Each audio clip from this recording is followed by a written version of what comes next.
feel more like a defeat than a draw? Yeah, the lads and the gaffer are devastated in there. To be fair, we conceded 2 pretty poor goals again after we were cruising.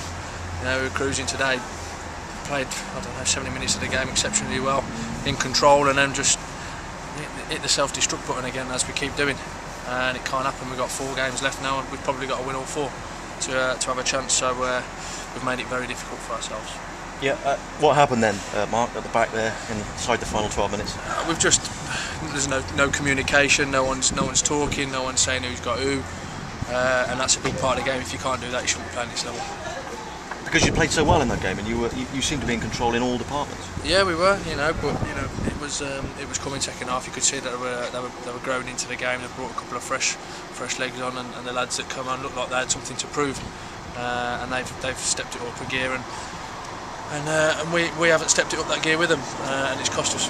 What is costing you at the moment? Is it a lack of concentration that's to blame for this at the moment? Yeah, elementary mistakes. Yeah, I think it is. It's lack of concentration on individuals and collectively.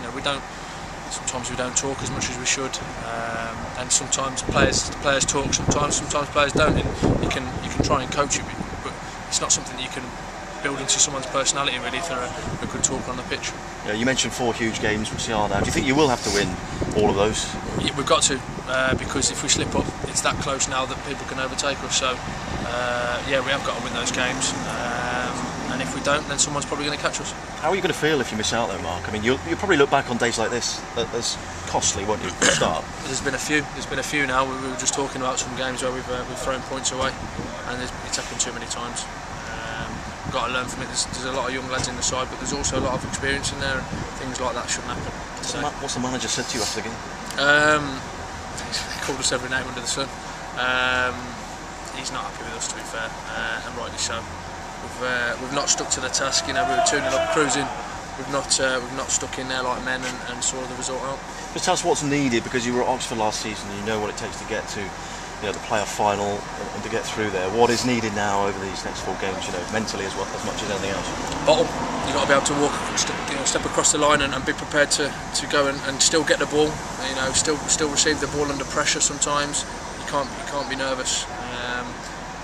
Pre-match nerves are a good thing. You can turn them into a positive energy, but once you're on the pitch, you've got to stamp all that out, and you've got to play like there's no pressure on you, because once you start putting pressure on yourself, that's when you make mistakes. Is there any lack of bottle in the dressing room? Because people look at these results and think, oh, they're losing it. I don't think so. It's obviously not intentional anyway. But yeah, players do get nervous. It happens in all walks of life. People get nervous all the time. But it's time for the young lads to learn quickly and the older lads to help them out. Do you think you'll do it? Do you feel that you'll do it? You have to, don't you? Yeah, we have to. Yeah, we do. It would be criminal if we don't know. Thanks, Mark. Cheers. Thanks.